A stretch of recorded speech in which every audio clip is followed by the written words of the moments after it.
From the Zoomerplex in historic Liberty Village, the Zoomer, hosted by Marissa Lennox.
Linda, 40 years leading the Walton Church Choir, 40 plus years. 40 plus years. What is the secret to its success?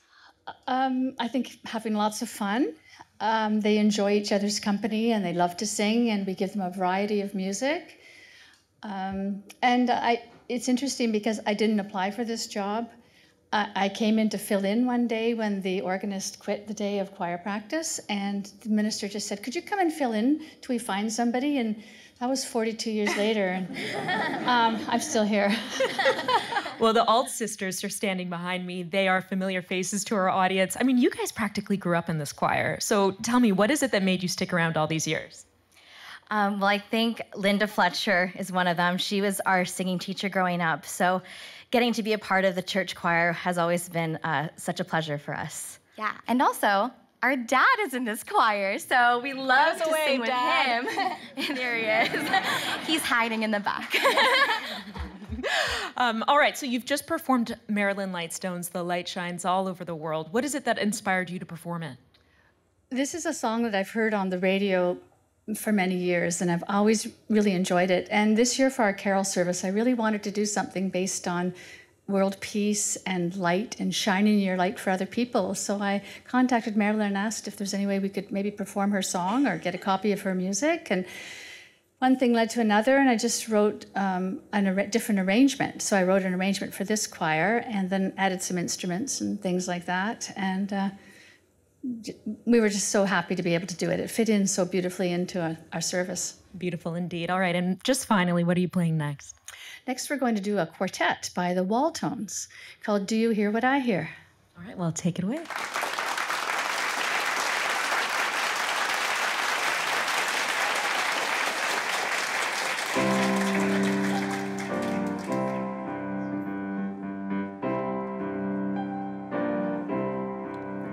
Said the night wind to the little lamb, do you see what I see? See what I see, way up in the sky, little lamb. Do you see what I see? See what I see? A star, dancing in the night, with a tail as big as a kite. With a tail as big as a kite. Said the little lamb to the shepherd boy, do you hear what I hear? Do you hear what I hear? Ringing through the sky, shepherd boy. Do you hear what I hear? Hear what I hear? A song, high above the tree, with a voice as big as the sea. With a voice as big as the sea. Said the shepherd boy to the mighty king, do you know what I know? What I know? In your palace warm, mighty king.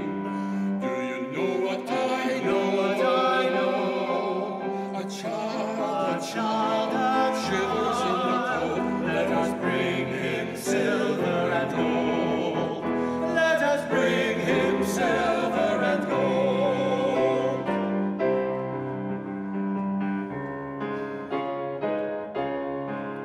Said the king to the people everywhere, listen to what I say.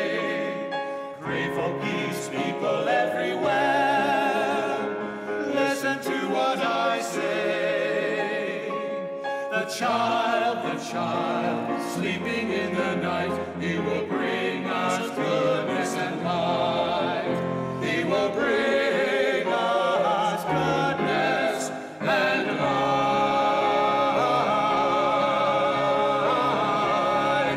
Bring us light.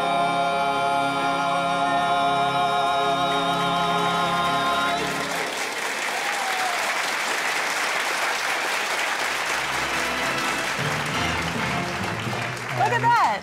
That's your holiday festive chicken with the green and red filling. I love it.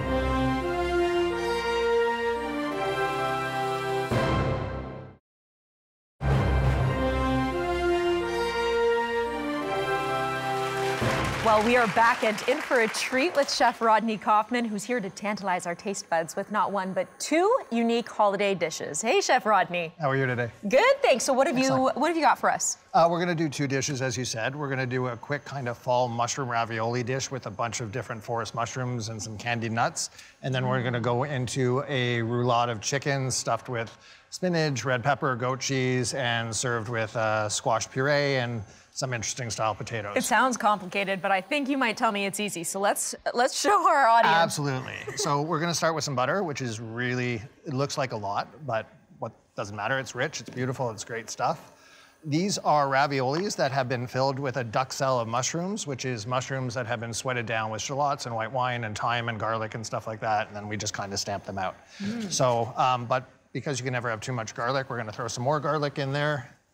We're gonna quickly just kind of let that brown up. As you can see, it's getting to be brown, which is what we call burn noisette. Burn noisette so good. is hazelnut scented butter, and it's just the next level that you kind of get to when you go there. So if you want, you can throw these in there carefully away from you so it doesn't splash, or we can just do that and not worry about it. Is that right? That'll work. There we go. And you can take the tongs over there and kind of give it a little mix up. These are a combination of yellowfoot, chanterelle mushrooms, black trumpet mushrooms, oyster mushrooms, cremini mushrooms, and a whole bunch of different things that you can basically dump right in there. Oh, they smell so good. Go ahead. There you go. All right. We're gonna add a little salt and pepper, just because everything deserves a little salt and pepper. I'm gonna just toss it around here. Absolutely. How about I give it a quick toss, just that you don't get filthy, Okay. and I just do the chef kind of thing. All right, so while this is cooking, why don't we move on to the main course? That sounds perfect. So what we're gonna be doing is that chicken dish that we talked about, which is stuffed chicken with spinach, goat cheese, and red pepper. What I've done is I've taken a breast of chicken, I flattened it out. We're just gonna add a little salt and pepper to it, like everything else. A little bit of goat cheese, which is simple. I've taken the liberty of sauteing some spinach just with a little bit of garlic and some salt and pepper ahead of time, and a touch of nutmeg, which goes really well with spinach. Ah, this looks good. We're gonna just put some red pepper in it. We're just gonna quickly roll it over. We're gonna use the saran wrap to continuously roll it over. We're gonna roll it, and then we're just gonna tie the ends. And once you have one end, you can make the other end tight and rolling it so you get a nice, firm roll, just like that. So then what you would do is you would have a pot of boiling water with chicken stock or something like that, and you would poach it until it gets to about 150 degrees, Okay. just to make sure. So, How long does that take? 7 minutes, approximately. All right. So that's kind of done. This is comes what this. it's going to look like when it's done. And you basically are going to just cut off the ends. Then we have some accompaniments. So these are all just slightly warm, and we're just gonna plate it. And how we're gonna plate it, these are heirloom carrots. They've been dusted with fresh thyme and lavender honey. We're just gonna simply put them like that. Some poached asparagus. We're going to take some of our squash puree. How'd you make that? I oven roasted butternut squash in the oven with thyme and garlic. These are Palm William. So that's a mashed potato, which we've added egg yolk and nutmeg to. Then we've paneed it or breaded it and used a clove and a bay leaf to make it look like a pear. Oh, it's so pretty. Yeah. So again, just on the plate, we're gonna just make this a quick cut. That looks great. It's my first time. I haven't cut myself, so we'll be okay. I'm gonna do that. There's something about the way a chef plates a meal that makes it look so beautiful. You don't want to even cut into it. Look at And that. That's your holiday festive chicken with the green and red filling. I love it. A little bit of squash. bit. It speaks to fall. It speaks to all the flavors of fall. And you could do this with turkey breast. You could do it with any kind of fowl that you want. It would absolutely work. Fabulous. Yeah. All right. Now for this one, I'm gonna give it a quick toss. All right, so I'm going to stand back while you... Yes. Go ahead and plate definitely that. do not want to get dirty. So This looks amazing. this can be done as an appetizer and an entree. So we're just gonna simply take some of them, take a couple that are a little more caramelized. We're gonna add a little bit of the brown butter just because why not? Look at that. Oh my gosh. Mm. And then we're gonna take some Parmesan Reggiano. We're just gonna kind of do a little bit of that. We're gonna take some candied pistachios. So we're just gonna add a nice helping of that. We're gonna take some deep fried sage leaves. They're nice and crispy, and they just add a nice little element. And you can do anything you want. Like, there you go. This looks great. That works. And then lastly, All right, this looks delicious, Chef Rodney. Thank Enjoy. you. And stick around, the Walton Church Choir is up next. Don't go away.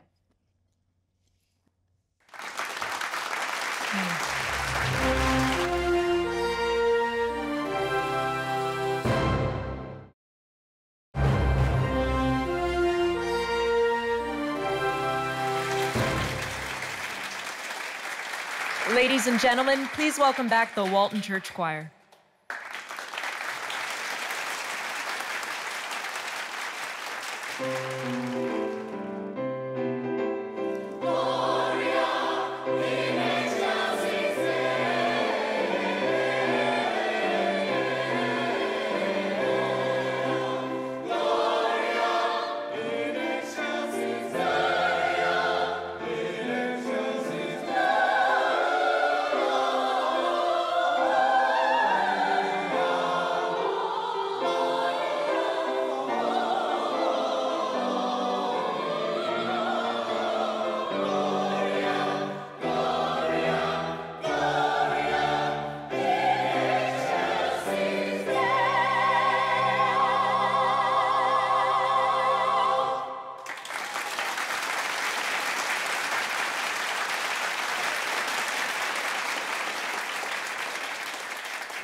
Alexa, play AM 740.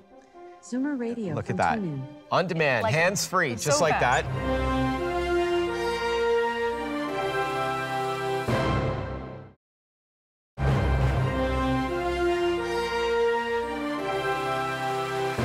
It's now time to talk tech and gifts. Our friend and tech expert Marc Saltzman is here with some hand-picked gadgets that'll make your holiday shopping a breeze, whether you're looking for the perfect gift for your tech-savvy friends or you just want to treat yourself to some high-tech cheer.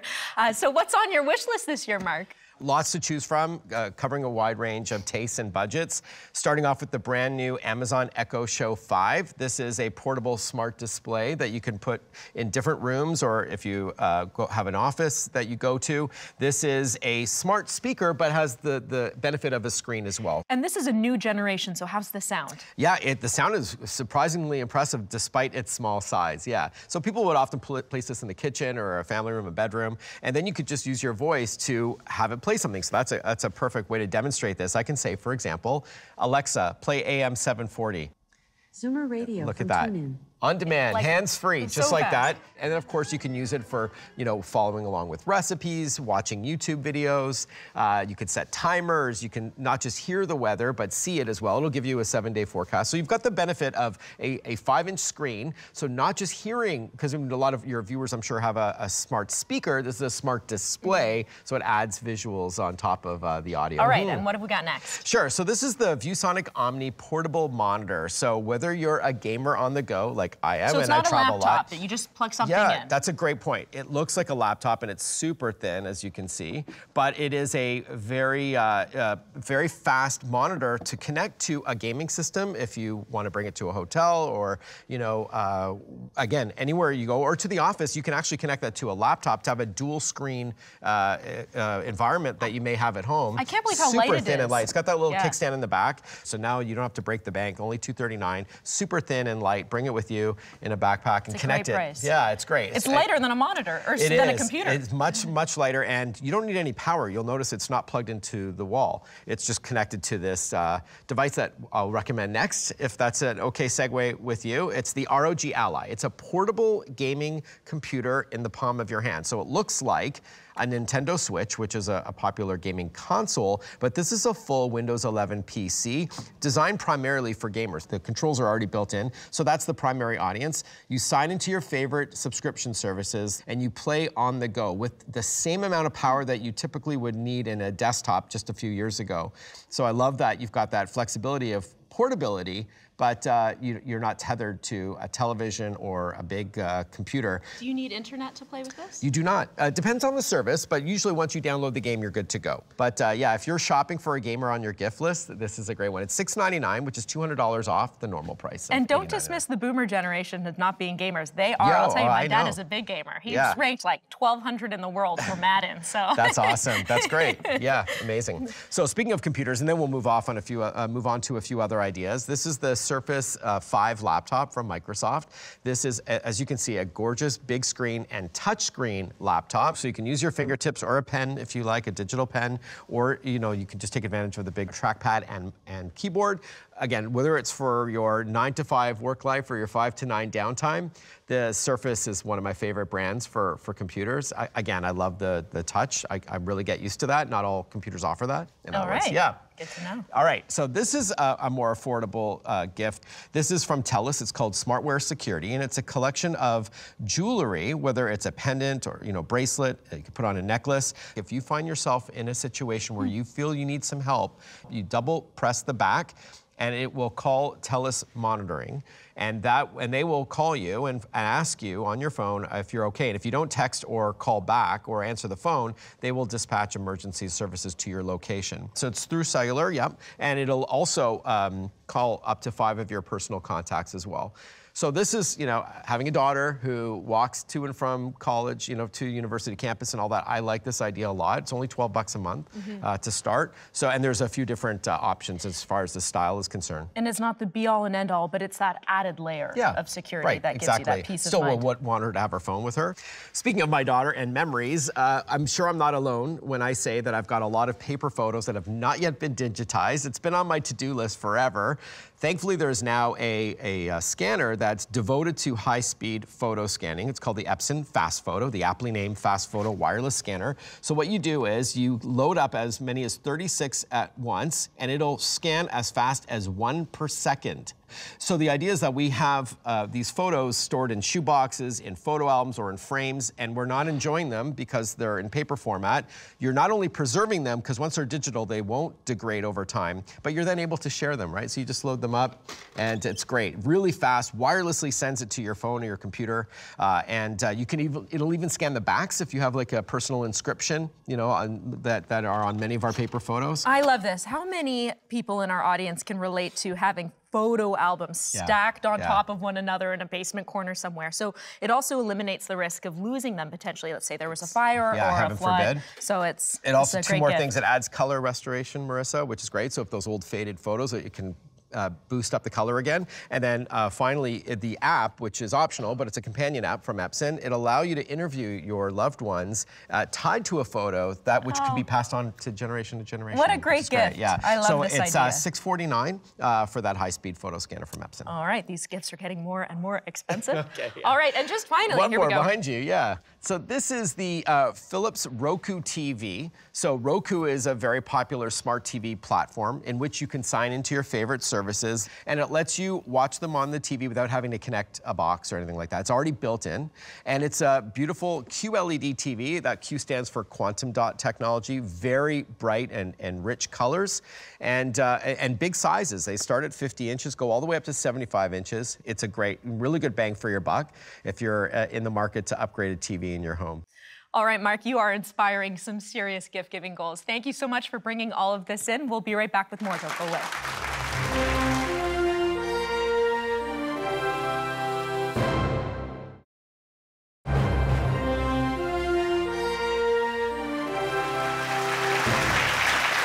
Welcome back. Whether you're looking for the perfect bottle to gift or you're hosting a party, we've got everything you need here with festive drink ideas and some exotic gift recommendations is none other than Donald Zirlado, Canadian Icewine pioneer, who's here with a couple of suggestions for us, starting with the Prosecco. Start with the bubbly. Tell me a little bit about it. So this is made in Italy. That's important to know because as a Canadian, people sometimes think, because I make ice wine in Canada, this is from my mom and dad's hometown area called Friuli in northern Italy.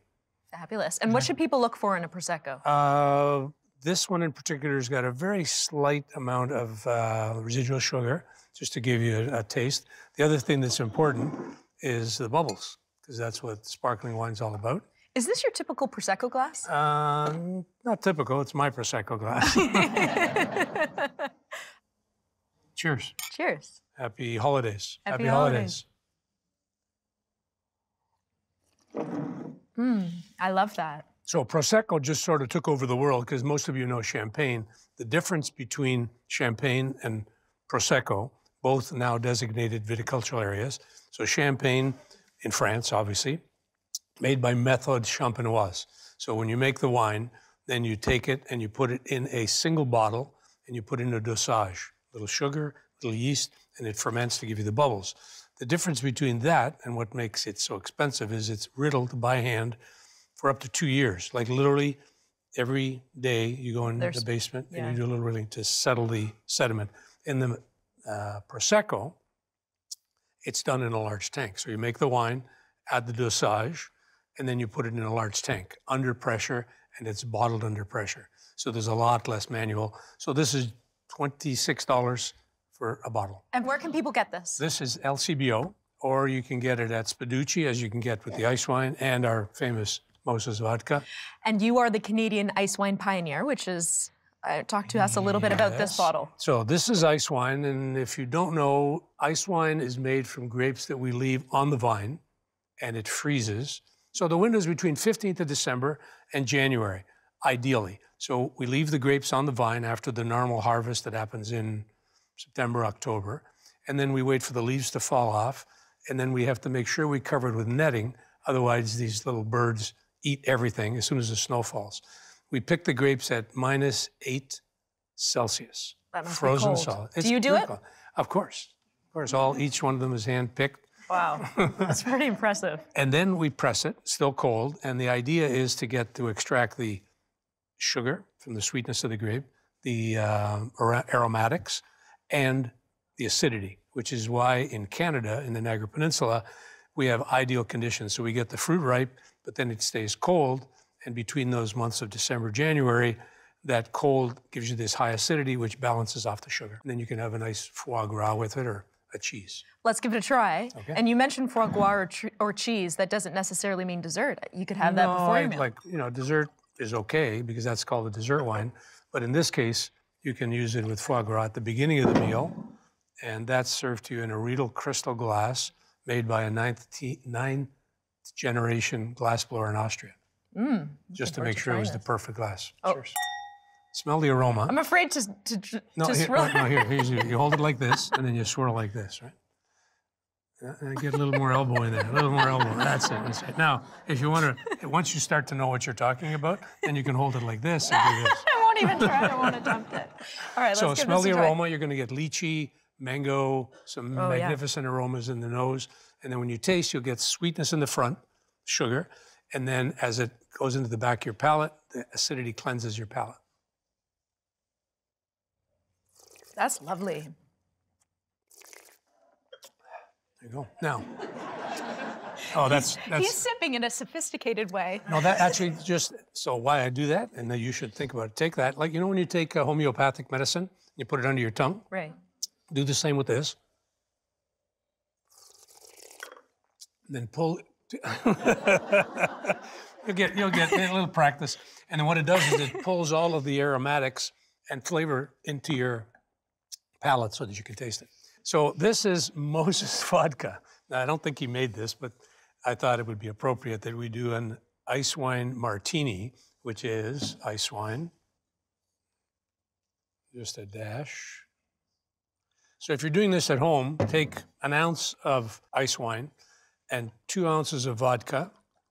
And I didn't bring the grapes. Instead of using an olive, which is a standard martini, we put grapes in it, frozen grapes, freeze them and throw them in the freezer, let them freeze. And this is a Moses, Ziraldo. Now we're just coming up Whatever. with names. Martini. All right, let's give it a try. I've tried this Moses vodka before. It's delicious. It's smooth. Ooh. Donald, I like that a lot. Nice, huh? That takes your breath away, right? All right, thank you so much for bringing all of these in. And everyone will get an opportunity, I should mention. There is a gift for everybody in our audience today and who's watching. Tell us about it. So if you go on my website, ziraldo.ca, if you put in the little box that says discount, Vidal, you'll get a free copy, electronic version of my book, Icewine, Extreme Winemaking. All right, stick around. When we come back, we have a special guest appearance, and also the Walton Church Choir will perform again. That's next.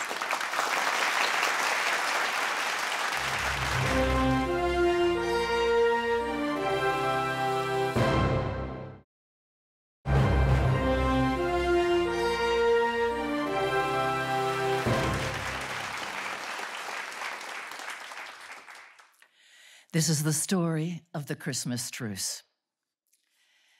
It's the evening of Christmas Eve, 1914. We were dug in on one side of the Western Front alongside our Belgian and French comrades. German troops were in their trenches on the other side, not 100 yards away. The landscape between, usually a devastated wasteland of clay and mud and bricks, had been transformed into something almost beautiful. A fresh fall of snow glistened in the radiance of the moonlight. For the moment, the guns had fallen silent. For a moment, the horrors of this war seemed a world away. Suddenly, the silence was gently broken by the faint sound of singing from the distance. The voice of one lone soldier could be heard. Stille Nacht, heilige Nacht. Very quickly, another voice joined in the reply. Silent night, holy night. And another, then another. One of their soldiers took a chance and jumped up on top of his trench. "Happy Christmas, Tommy!" he shouted to us. In almost no time, soldiers on both sides started climbing out of their trenches and walking towards the divided barbed wire, singing and shouting greetings. What took place next was nothing short of magical. Dozens of ours and theirs flooded together into no man's land. We were shaking hands, exchanging cigarettes, even sharing gifts and food. In fractured languages, men from both sides were exchanging greetings and sharing stories. This impromptu Christmas truce went on for hours. We later learned that this didn't just happen for our troop, but all across the front. In the midst of the senseless chaos of war, under the light of a crystal moon, the universal yearning for peace, goodwill, and compassion shone through in all of us that night.